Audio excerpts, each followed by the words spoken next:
First and Now, the official BC Lions podcast. Matt Baker, Nick Kowalski, great to be with you. We're inside the Go-Goat Sports Studios at the Wall Center in lovely downtown Vancouver, shaping up to be a nice night weather-wise for Thursday night football, Lions and Tiger Cats. Nick, yes, kind of a weird week schedule-wise. It kind of feels like it's later in the week, but it's only a Tuesday as we're recording this. We're getting ready for game day. What's happening? Yeah, bye week turned to a Thursday nighter, and then on the flip side for Hamilton, they're on quite a short week. They played on Saturday, and now they have to travel all the way to Pacific here for a Thursday nighter. Yeah, it's kind of a weird stretch. You go back a few weeks, we did this. We had the Saturday night game against Toronto. Lovely game, 44-3. Lovely. Got to use that word, lovely. And then the quick turnaround going into Ottawa on a short week-long flight, essentially only one practice day, and didn't matter, got the win. And then we had the long layoff, and Winnipeg came in here on a short week. We know how that one went, dropping our first game of the year. And yeah, it's kind of almost the same again as we went to Ottawa reversed. We're coming off the bye, and the Tiger Cats coming off their first win. You know they're going to be motivated, but that's a long-winded way to explain the intricacies of the CFL schedule as of late. But we had a podcast last week. We were remote. I was in Penticton, enjoyed a few days off. How was your bye week? Did you get any time off? Probably not. So somewhat, yeah. It was not a hectic week, so I'll take it. But was around the office a bit. You're always working. We're always working. And I wasn't completely off, but it was nice to get away. Did a little jet skiing on Lake Okanagan. You ever go jet skiing? No. How was that? Wasn't my first time. My first time was on the choppy waters of the Pacific. I sound like an old grandfather here. Way back when in Puerto Vallarta, Mexico. Ooh. And been on Lake Okanagan a couple times. A little pricey, but it's one of those things. It's a vacation. It's a holiday, and it's you have to treat yourself sometimes. So did a little wine tasting. The wife and I got away just a day, just the two of us, an early wedding anniversary present. You ever do a little wine tasting? You're kind of a sophisticated guy. I have not done that in BC though. It's on my long list of things to do out here still. There you go. Let's change that. Let's get you out to a few wineries. But anyway, we're talking football here. Enjoyed some few days off. 2 bye weeks in the first 6. Is that ideal? Maybe not for the players. I was talking to Obum Gwacham, defensive end for the Lions, earlier this week for some preview stuff I'm working on, game preview, bclions.com. He says, yeah, we're fresh.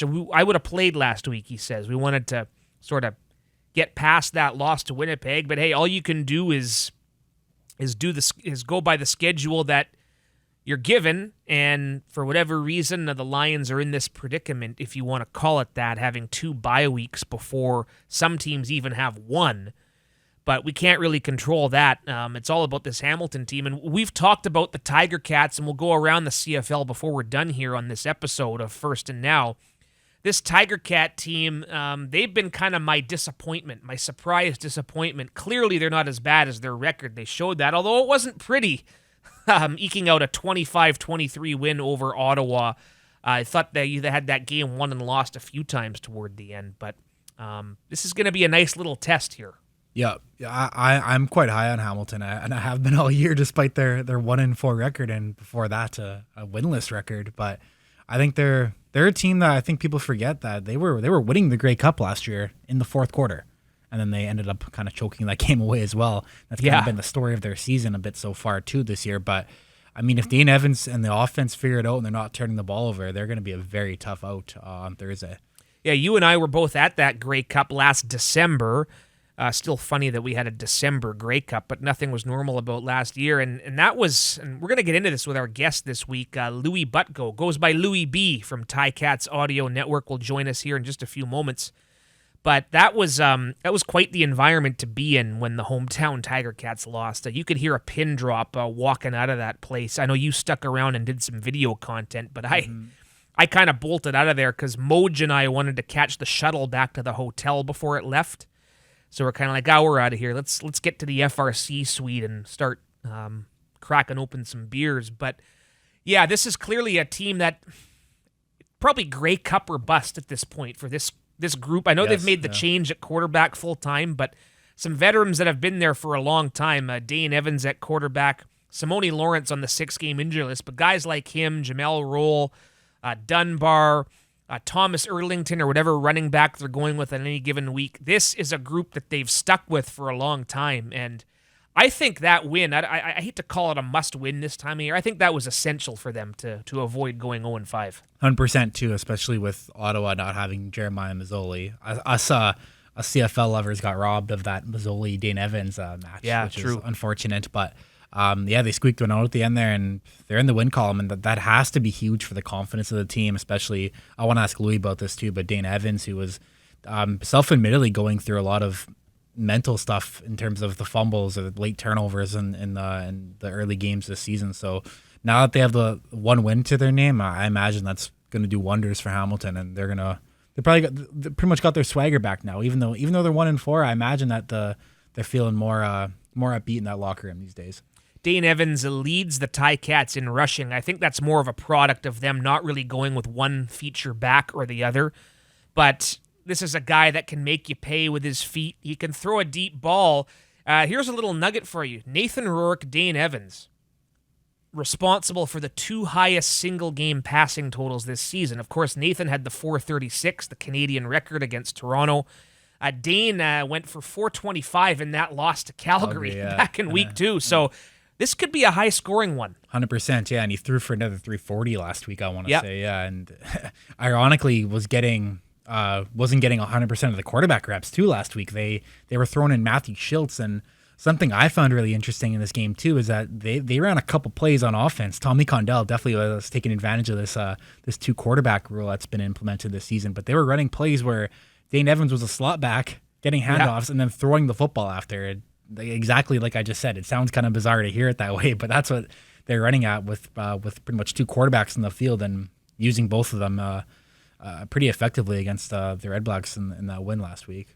Yep, they can beat you many different ways, and just talked about it, how there's a veteran group of players on both sides. You see Micah Johnson still getting it done there on their defensive line. This is going to be a nice little test again up front for the Lions' offensive line. We'll get into that and more with Louie Butko from the Ticats Audio Network coming up next.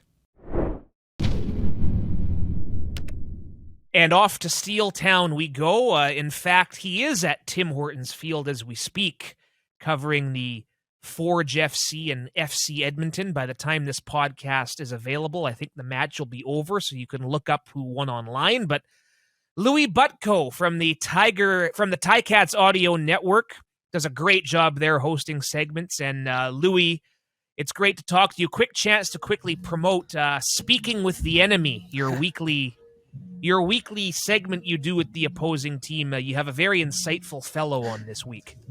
Yes, very insightful and good-looking fellow, and I appreciate you coming on the show there, Matt, and I appreciate you having me here. And any chance I get to talk CFL, I'm down. So this is a lot of fun. Heck yeah, yes, and we encourage anyone, looking to preview this week's Lions-Tiger Cats game as well, the Ticats Audio Network, ticats.ca. Great job Louie and company do over there. Nick and I, Louie, were talking in the intro, and we talked about it a bit earlier as well. There's no such thing as a must-win game this time of year, but boy, oh boy, did the Hamilton Tiger Cats need that win over Ottawa on Saturday. How much would you agree with that assessment? I would agree 100%. And nobody in the building would, go on tape, and nobody in the building would tell you straight to your face that was a must-win game. But I, from the cooks to the cleaners, which is a saying I've heard this week, there's no shortage of confidence after that win. But that was as close to a must-win game as you get in July, as I've seen in my time covering this team. I was here during that 0-8 start, and I'm not going to say that there were any similarities to those two teams, but that team needed to get the weight off the shoulders, monkey off the back, whatever you want to say. They needed that first one, is like they've told us this week. You can't get win number 2 without getting win number 1. So they got that one. It was against a divisional opponent, which they needed to do, and this is a tough test for them heading into BC. Yeah, I was going to say, I go back to 2019. I was around this Lions team that it was 1-10 at one point, and you love the job no matter what, but it's not fun. It's not fun. You definitely feel part of it. what has the mood been like in Tiger Town through those first 4 weeks, despite losing in the fashion that they did more often than not?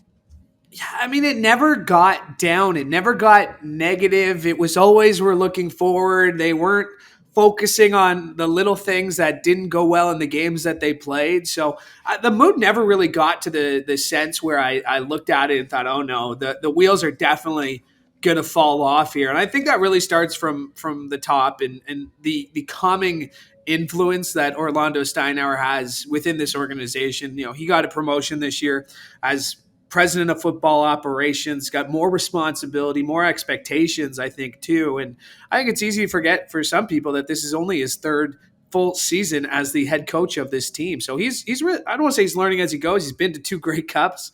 In fact, that's all he knows as head coach is getting to the Grey Cup. But, you know, I don't think there was any sense of panic. There was some coming from the outside. I think fans, rightfully so, had high expectations heading into this season. And when you drop the first 4 games, people are going to get upset. And I've always said that fans have every right to express their opinion, you know, good or bad, when things are good and when things are bad. So there was no sense of panic within the building. I think is the important thing to hammer home is that this team still believes that they're the best team in the East Division. They still believe they're among the best team in the CFL. The record just doesn't show it now. Now they'll have to prove it. They'll have to have games even better than they played last week against Ottawa. And this, like I said, this is a tough test against a good Lions team, but there's no shortage of confidence within this group. And that's easy to see when you see them in practice, when you talk to them after practice. They know they have a good football team. It's just a matter of putting it together for a full 60-minute effort, which I think we're still waiting to see. And Louis, then on Saturday there, we were talking about it as a must win, but if you want to break down one play, that 3rd and goal was a must touchdown pass throw for Dane Evans. He had to have that one, and he delivered in that moment. So how important was that for Dane and his confidence overall moving forward? It's a great question, Nick. And I asked Dane that exact question yesterday when we got a chance to talk to him. And I said, you know, Dane, for you personally, how big was that? He said, man, like it could have been me. It could have been Matthew. It could have been Don. As long as we got the win, that's all that he mattered. I think it meant a lot to him. Like, this is a guy who I've been really fortunate enough to get to know on and off the football field. And he's a new father. You know, he had his first child, him and his wife, Nikki, welcomed their first child, a daughter, you know, after week 2, second game of the season. So he's got a lot going on, and it's his first year as a starter. You know, he did get benched on the previous, no, not confirmed, but we saw Matthew Schultz on the previous drive throw the interception on the goal line.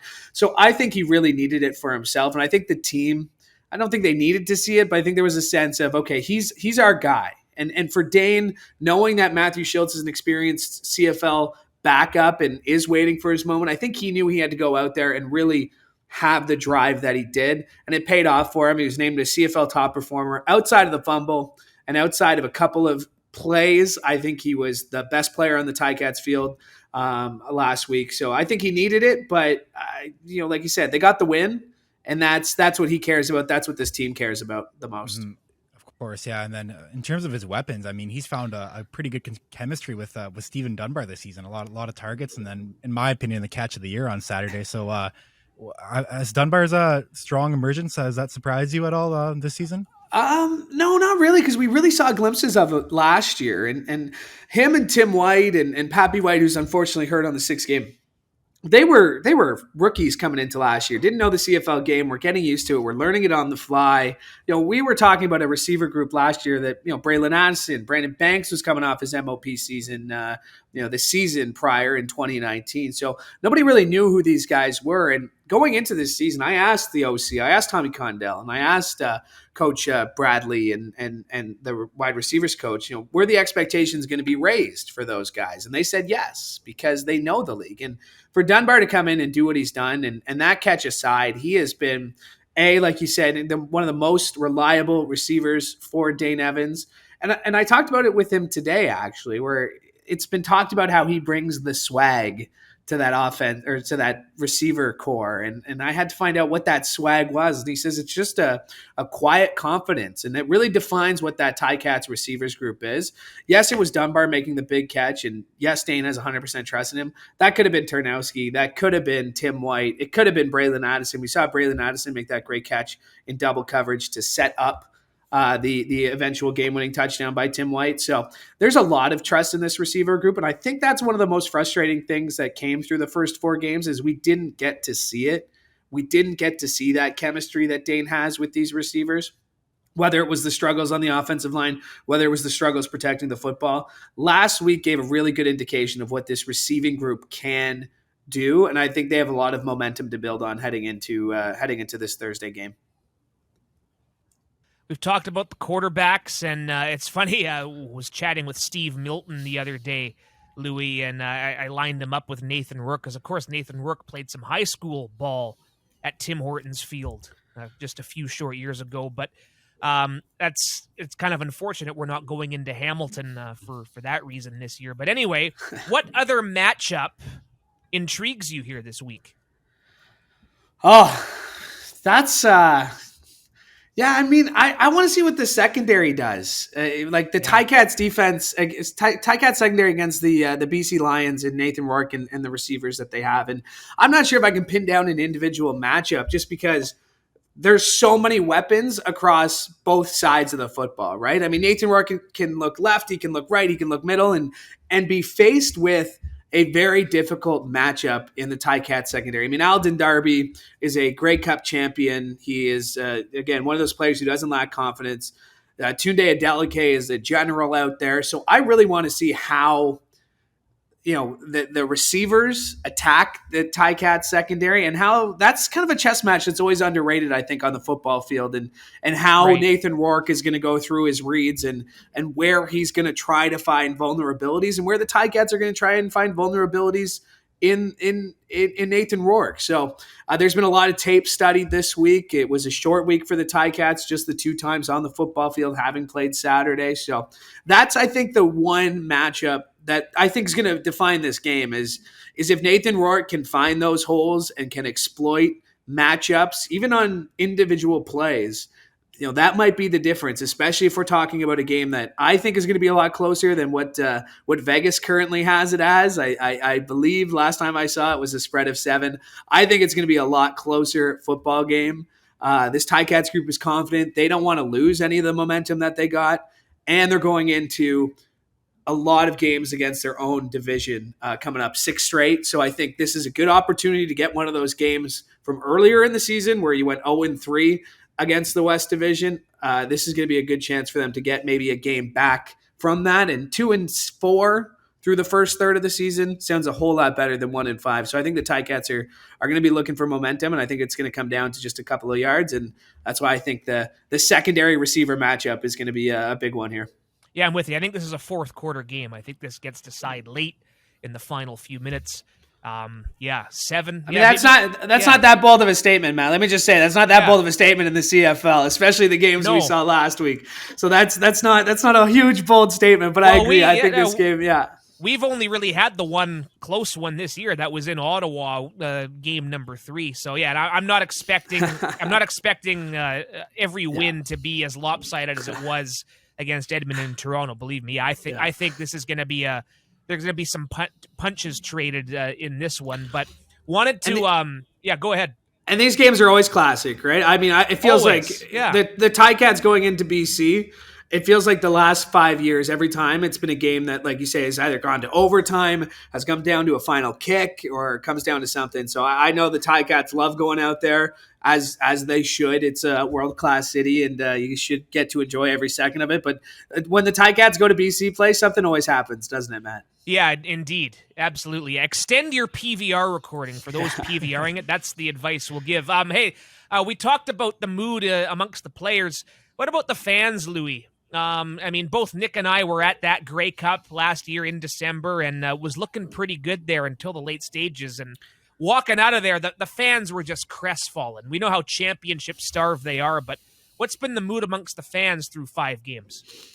Well, like you said, it changed a lot after last week because there was a lot of, and I mean, the difference of a couple of feet really changed the whole mood of not just this team around, but the city. And there is an expectation that this team is going to go to the Grey Cup. They've been to two. This team has seen, this city has seen good football teams. That's not up for debate. This city has seen great playoff teams and playoff games. They just want a ring. They just want that Grey Cup. So there is a level of frustration, as you would come to expect with a team that hasn't won the Grey Cup in 23 years. And it was kind of exasperated with the way the season started. So, I think there is still a belief in Dane Evans. I think there's still a belief in Orlando Steinauer, as there should be. But this is a championship-starved city. They want to see a winner, and I think with that comes raised expectations, and I think the team understands that. The team knows what this city has been through. They bleed black and gold, and it's not cliche to when guys come here and say this is a city that cares about its football team. It's always been that way. They are on you if you win. They are on you if you lose. So I think the team understands that there is an expectation that they're going to figure it out and that they're going to win a championship. But as the seasons go by, I think the feeling just builds, right? And we're as somebody who grew up a Leafs fan, I think there's an understanding that you're not going to win every year, but you got to win eventually. And I think that's where some Ticats fans are starting to get to, is that we got to do it. Like, we've been there. You can go back even prior to the last two Grey Cups. They've been to enough Grey Cups. They want to see them win it now. 100%. And then someone who I think matches that passionate fan base for his on-field play is Simone Lawrence. And in my opinion, the heart and soul of that defense. But he's absent now. He's on the started the 6-game stint last week. So how are the Ticats moving forward without Simone in the middle of that defense? Yeah, he's definitely vocally missed on the field there.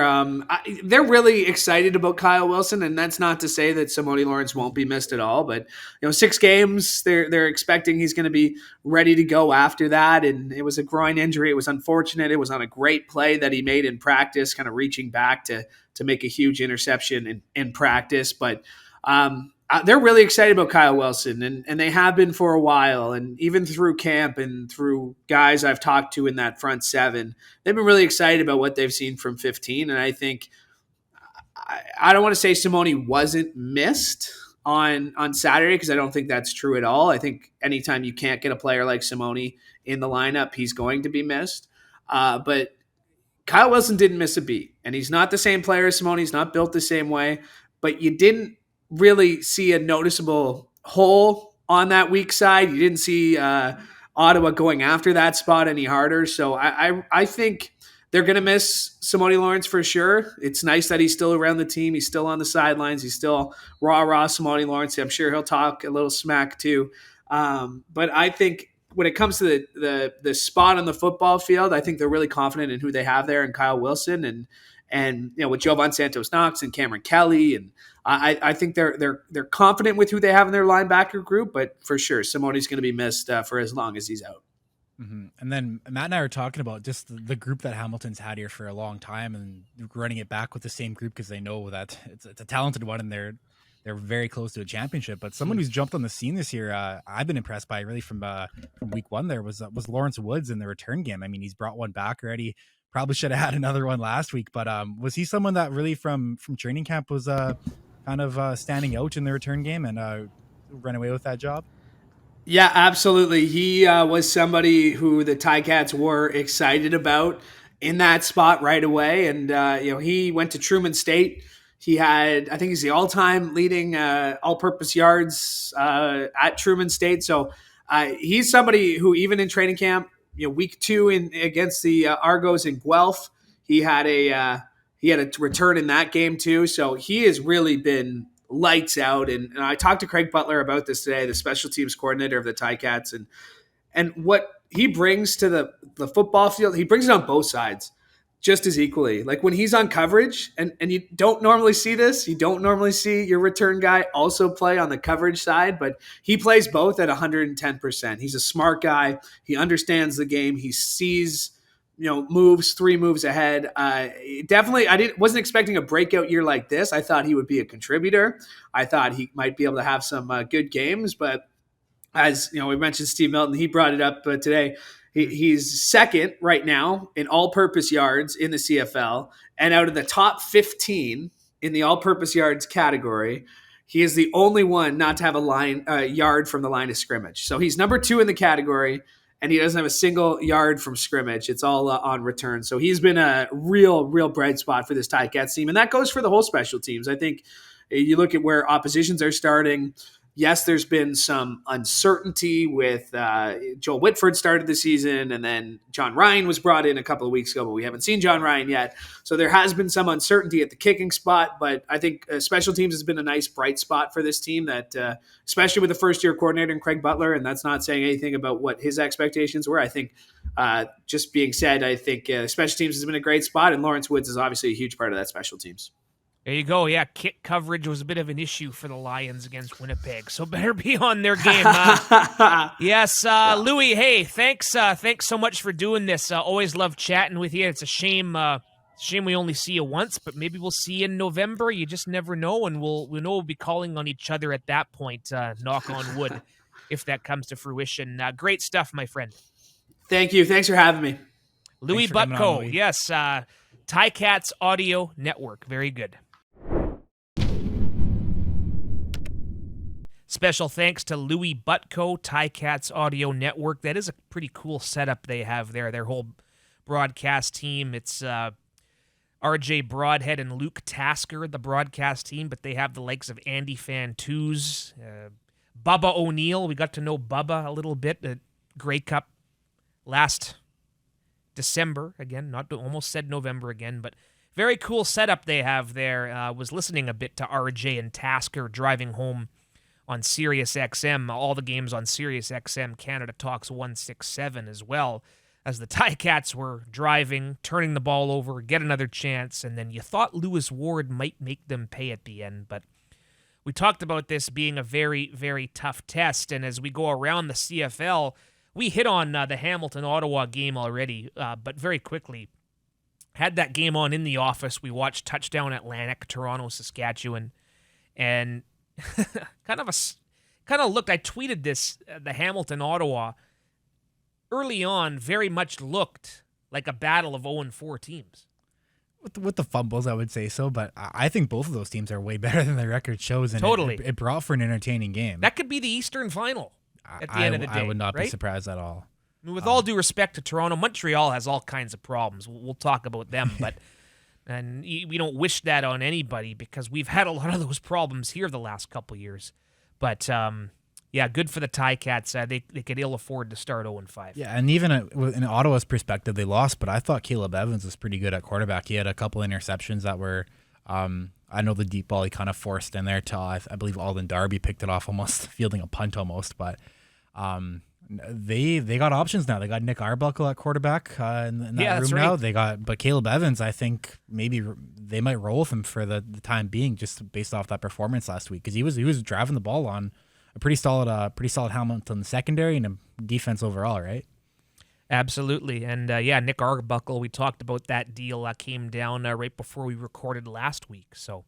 On the move again, racking up more air miles. We'll see if we see him when Ottawa takes on Montreal here. And then one moment on too, Thursday. that Stephen Dunbar catch. That's probably the play of the year right now in the CFL. Yeah, he's had an amazing year to start the year. They needed those playmakers to come up big, and they certainly did that. A couple failed third downs down inside the 5-yard line, but Dane Evans in the end, when they needed it the most, 3rd and goal, getting it done. Yeah. So and then a fullback catching a punt returner for a touchdown. Yeah. Lawrence Woods got caught by Dubois on Ottawa, and that set up an interception. It was a wacky game. You love to see it. It's the craziness. That's why we love this game so much.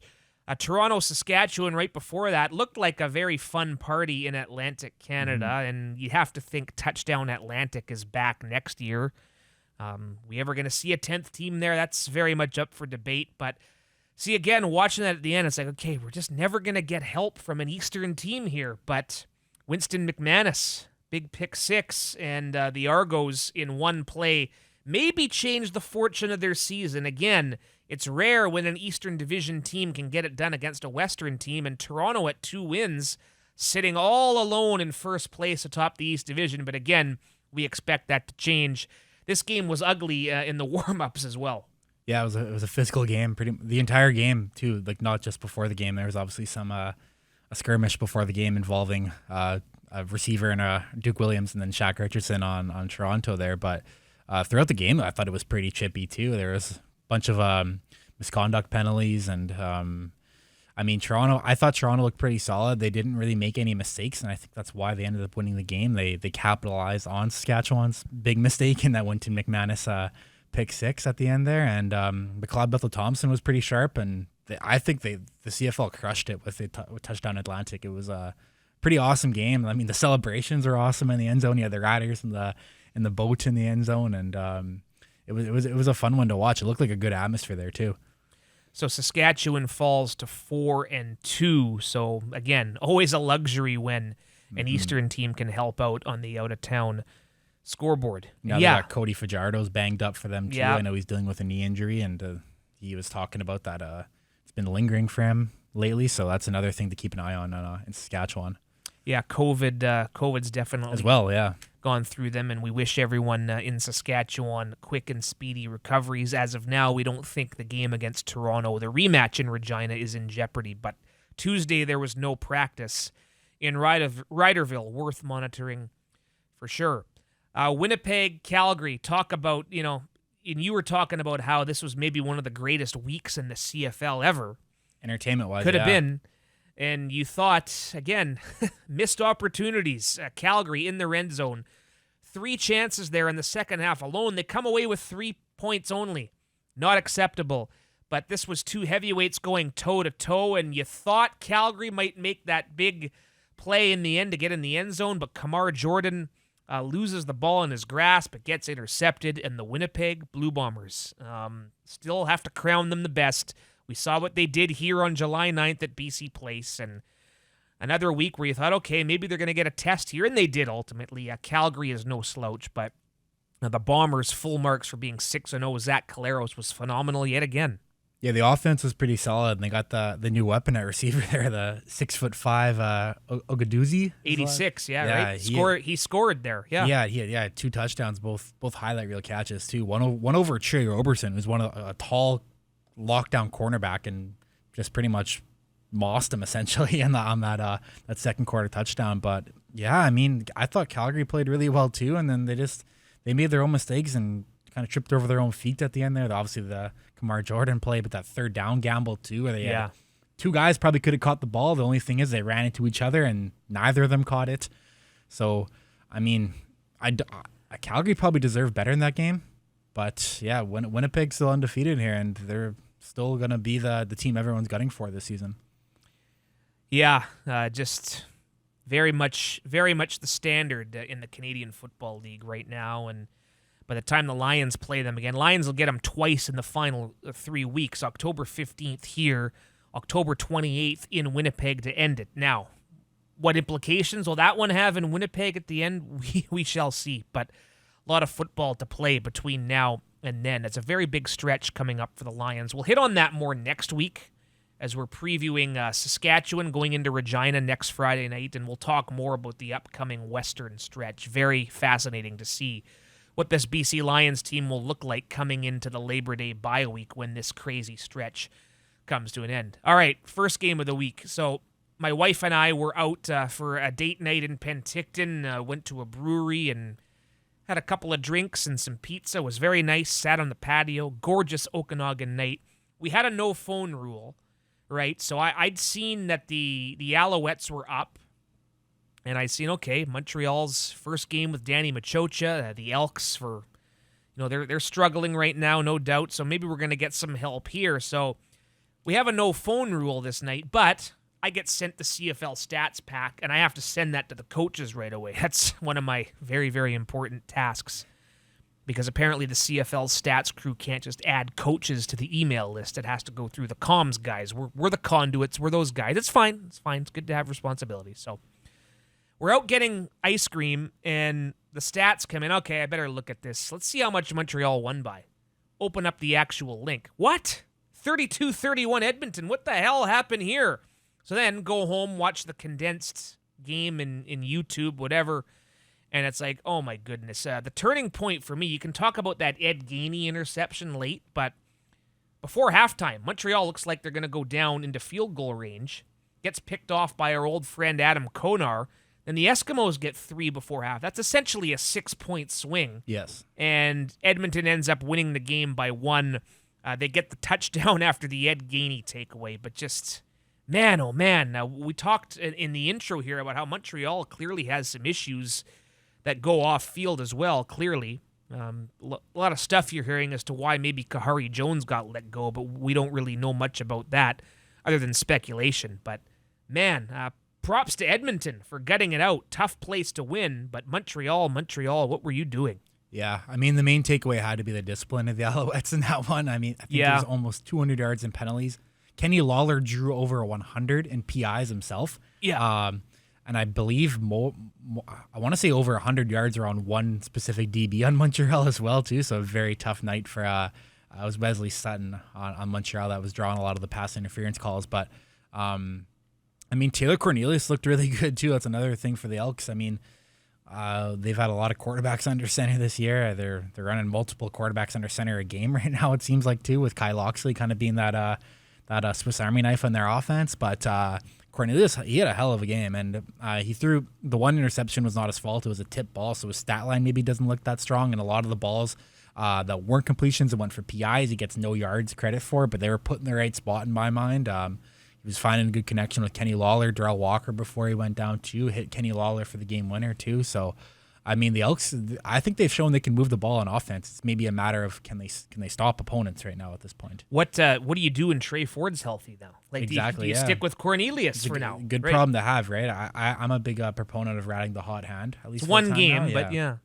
Yeah, or just sticking with one guy entirely, right? Just kind of deeming one the starter. But, yeah, I mean, I think Cornelius could be their guy here, too, especially I think we saw this last year, and it's a theory I've kind of ran by you a bit, is that the COVID year last year, I don't want to put a lot of stock into it. I mean, Winnipeg got if we're going to go full spectrum here, Winnipeg got a great defense. We all know that. That was obviously true. But we saw so many guys on offense struggle last season. And guys like Darrell Walker, Brandon Banks, Shaq Evans, they come to mind off the top of my head. And I always wonder if it had to do, I imagine it had a lot to do with not having a training camp, not having a preseason.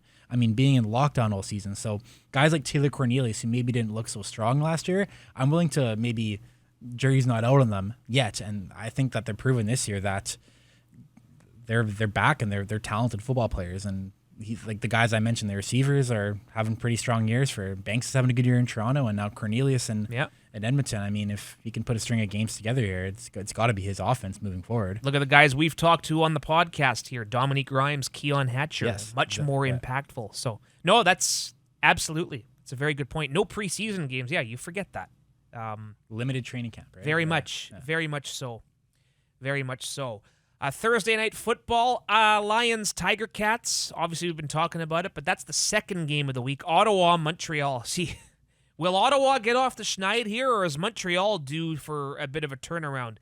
We shall see about that, so we'll be monitoring that one as we're getting ready for our duties, Lions, Tiger Cats. Friday, I'll have the Winnipeg Blue Bombers taking their undefeated show into Edmonton, so maybe a candidate for game of the week. Maybe Lions Ticats game of the week. But I'm interested to see if Edmonton can pick up some motivation here. It's a letdown spot. Yeah, I'm not predicting them to win by any stretch. I think all the CFL.ca's writers picked Winnipeg, and how about that? Maybe I'm a bit surprised about this. All but one picked us. I think it was Pat Steinberg only picked Hamilton. Ticats, yeah. There was one Riders pick I saw, too, total. That was the other one, yeah. Surprised me. That game's in Regina, and we've all seen how different of a team they are there. But that's maybe a little uncertainty with what they're going through. Who knows? But Winnipeg and Edmonton, that's going to be interesting to see if Edmonton, again, can pick up where they left off and get some motivation. Something they couldn't do when they went into Hamilton and won in a comeback. Came home and laid an egg against Calgary. And then the week will end Saskatchewan hosting Toronto. Again, these early season home and homes, I don't really love them, but It is what it is. If you want to play devil's advocate here, I think it's a perfect spot for a home and home just based off what happened last week. I mean, it's bound to be an intense game just based off all the things that went down on the field before and after before, during, and even after, I imagine, the game. So, I mean, it's going to be an intense one, especially with I heard on Twitter too that they're expecting a really big crowd and a Mosaic as well too. So great to hear. Yeah, you had almost 30,000 in Winnipeg last week. Great crowd there. Yeah. Good to see the crowds here picking up. You can get your tickets, bclions.com. Kids 17 and under get in for $10. Accompanying parents get in for $25. You can't find a better deal in the city for sporting entertainment. So bclions.com, Lions and Tiger Cats. Head to our website, all of our preview content there. Again, you got this podcast. If you missed some previous episodes, they're all there on the Go Goat Sports website. iTunes, Apple Podcasts, Spotify, whichever podcast platform you choose. It's great to be here. The podcast is on Twitter at First and Now. I'm at Bakes Takes 84. He is Nick _Kowalski, Nick with a K, no C. He's a simple guy that way, and we'll be back in here early next week recording ahead of a trip to Saskatchewan. Always fun. Always fun. Yeah, looking forward to that one. But first, we must take care of the Ticats. Special thanks to Louie B for making time right before the Forge FC soccer game in Hamilton. And we'll be back next week on First and Now.